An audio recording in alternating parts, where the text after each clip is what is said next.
5 more Australians on board the Diamond Princess cruise ship in Japan have contracted the potentially deadly coronavirus.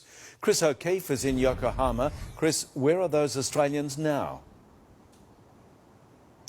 Well, Pete, the infected people have been taken to hospitals all around Japan, and that's because the local facilities here are now full. The passengers on board have all been given thermometers and told to regularly take their own temperature, and if it's higher than usual, report it, and they will be tested. And as you can imagine, all of this is causing a lot of anxiety.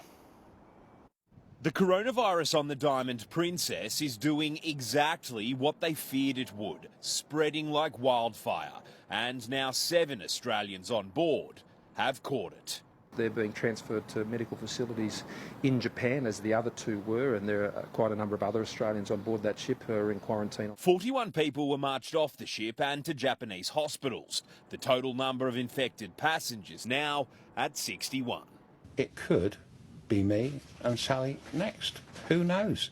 Small groups of people have been allowed out of their cabins to get some fresh air. The quarantine officials require that you avoid congregating in large groups and maintain a separation of at least 1 meter from each other. But otherwise, they're confined to what must feel like a prison cell. We've got the bridge cam on the TV on, so we sort of can see outside. But other than that, we've lost all sense of time. Those with balconies using them to call for help. This sign says there's a medicine shortage. Evacuating Australians from the ship, though, is off the cards. The Japanese authorities, they have an advanced health system. They're dealing with what's a very difficult situation. Serious concerns now hanging over our cruise ship industry, with thousands of passengers still coming and going across the country. We're worried about whether other cruise ships and tour groups elsewhere might be affected as well. In China, the government is describing Wuhan as under wartime conditions. An order has been made to round up more than 25,000 infected people and place them in immediate quarantine. Plus, the temperatures of 11 million citizens will be checked every day.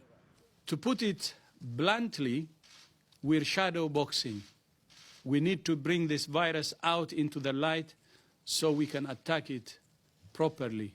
A Dr. Li from China has also died from the virus. The 34-year-old was the first to blow the whistle on the emergence of coronavirus and was reprimanded by the Chinese government for spreading rumours.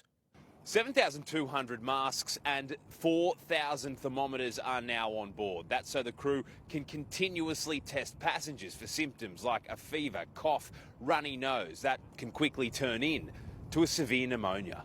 We've been asked to monitor our temperatures on a regular basis. The virus can spread easily, just like other respiratory illness, by an infected person sneezing or coughing.